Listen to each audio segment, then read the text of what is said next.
guys, welcome back to brightnighttech. My name is Berto, and today's video is going to be a little different than what we normally do. It's not a normal unboxing. Basically, I'm just showing off my new 3D printer. I bought the Ender 3 Pro, and I want to show how I put it together. This is not a how-to assemble video though. There are plenty of those online with people who are way better at it than I am, so you guys can look up that kind of content. I'm going to show a time-lapse video of me putting it together, and then a few of my first prints that I did, and kind of a loose review on it.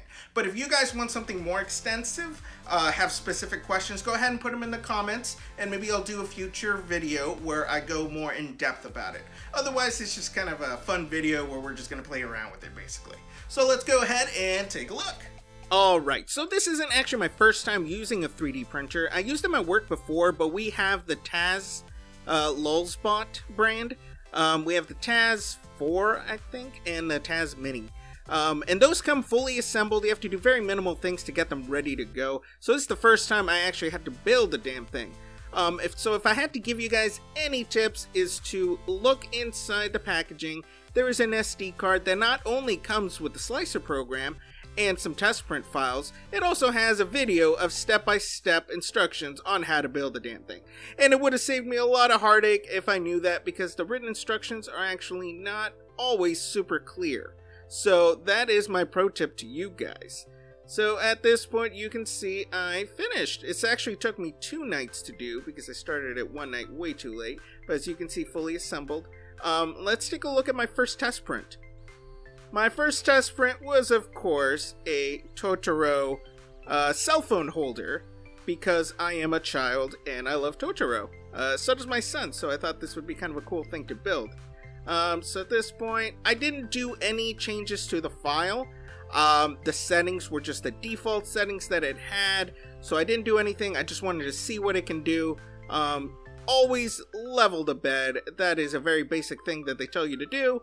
If you level the bed, you'll be good to go. So this took a couple hours. I got it done. So here we go. Go ahead and take a look at that. The print is actually really, really well done. I will probably sand this down a little bit and paint it and make it look all nice.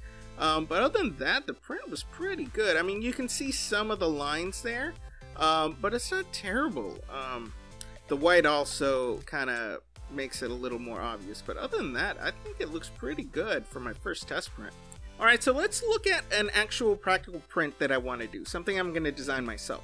So we have this external hard drive that I put TV shows and movies that hooks up to our TV, and I want to come up with a little box that I could put it in, and it will hang behind the television right here, so that I don't have to have it plugged in and have the external hard drive be on the bottom of the TV where my son can get it, or it can get knocked over or anything. I want to have it in a little box that I can just hook up there in the back. Otherwise, it's going to have to be right here where it has been, and that does not look nice. So I went into Tinkercad, which I suggest you guys look at if you guys are getting into 3D printing.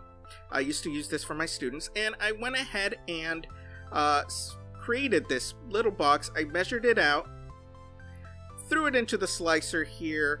I think it looks pretty good, so I definitely want to flip it over if I'm going to print it. Just like that. Always make sure it's flat. It's going to take a few hours to see what happens. So once I was happy with it, I went ahead and put it into printer.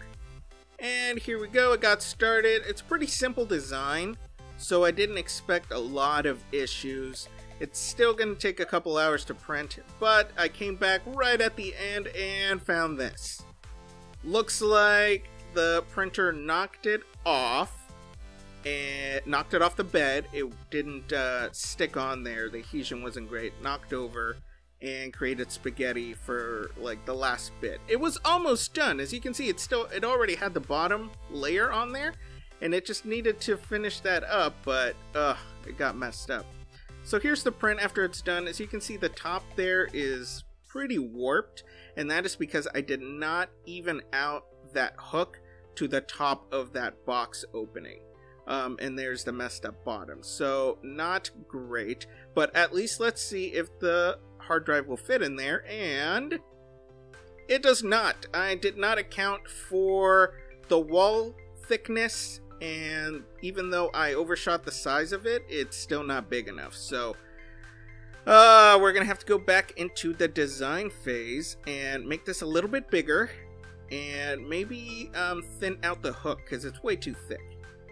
So this is me redesigning it a little bit. Like I said, make the opening bigger, make that hook thinner because it's way too thick there, and line up the top of the hook to the top of that opening so that we don't have that weird warped overhang that we had.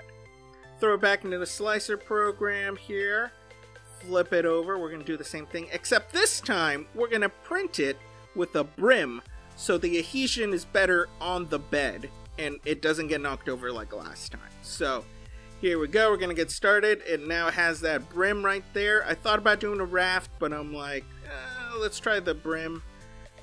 Looks like it was doing pretty good. Looks like it's printing it a lot more even now that that hook part is evened out with the opening of the top of the box. And so far, no problems. And you know what? It actually finished out pretty good. I did notice this line right there. I don't know if something got knocked over or misaligned, or I just messed up on Tinkercad, but not a huge deal. Hook is a little bit thinner. It's definitely a lot bigger, and it fits. The hard drive fits perfectly. There's plenty of room for me to get it out. Hooks up to my TV. It's out of the way. Nobody can see it. It's not pretty, but you know, it's functional, and I'm still very proud about it. So if you guys want me to upload this file to Thingiverse, I was thinking about doing it, but I'm also a little embarrassed because it's such a simplified design, and I'm sure there's stuff that's way better out there. But you know what? I am proud of it because I made it myself. Thanks for watching. If you have any questions, go ahead and put them in the comments below. Don't forget to subscribe and hit that bell button for notifications, and we will see you next time.